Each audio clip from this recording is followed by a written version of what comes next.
These are challenging times for the Maine lobster industry. It is embattled on a number of fronts. We'll talk about those in a minute. First, with us here on 207 tonight is Cheryl Clegg, a professional photographer who is behind the series, The Endangered Lobstermen. Thanks for coming in. Good to have you with us. Thanks for having me. So this is a series of portraits of lobstermen down east. What gave you the idea? What was the spark of this project?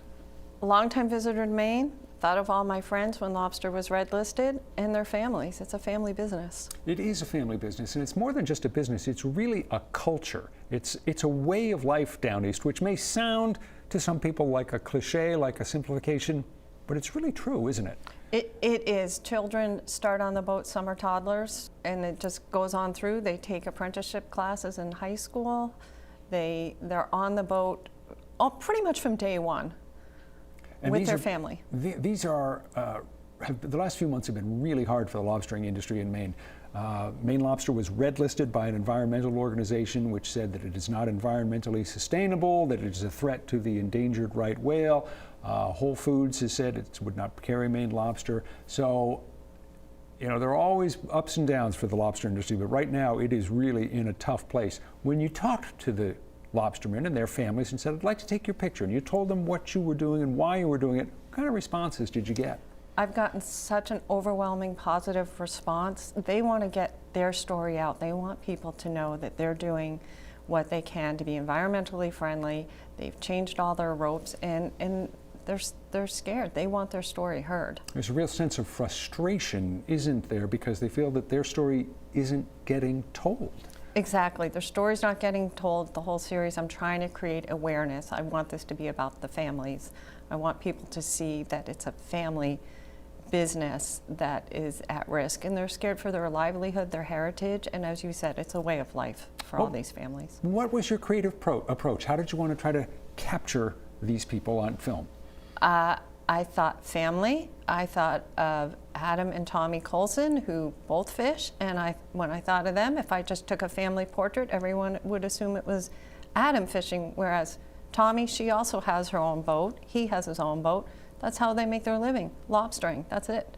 And you did it in some of the classic lobstering communities of Maine, Bar Harbor, but particularly down in Washington County, Steuben, Gouldsboro, Millbridge, I've left one out, I think, Stonington.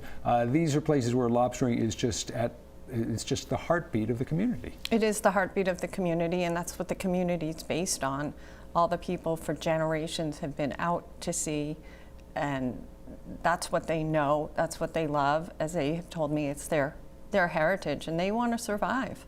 They're scared. You wanted to make the point through the photographs that it's not just lobster men, but it's their families, it's their spouses, it's their kids, and it's the fact that so many of these people have been involved in lobstering through a third, a fourth, even a fifth generation. Or sixth and seventh generation, as I've learned. And the youngest fisherman that I photographed was a little girl who's 4 out of Winter Harbor. She, right now, hands bait to her brother who's maybe 9 or 10, and they work with their father, and she loves it. You've been around the village of Korea since you were growing up, a youngster, so you know some of what goes on in the lobstering community. What surprised you when you worked on this? What did you learn that you hadn't known before? The dire concern. This is a new concern because it's national. It's out there for everyone, and this time I think there's just really a lot of fear of what the new impending regulations might be and what it means to their family. Every photographer wants her pictures to have an impact, to touch people's lives in some way. What impact do you hope this series will have? I hope people will see what the lobstermen are going through. I mean, it's touched me just meeting the people and the stories that they've given me. I want them to know that they're hardworking families, they're individual families. It's not a big corporation that they are working for. These are businesses that define the state of Maine. Cheryl Clegg, thank you so much for coming in. We appreciate you being here and talking with us today. If you would like to see more of Cheryl Clegg's photos from the series, The Endangered Lobstermen, just head to our website. We'll have a link there in the 207 section of newscentermaine.com. Stick around. We're going to be back with more of 207 right after this.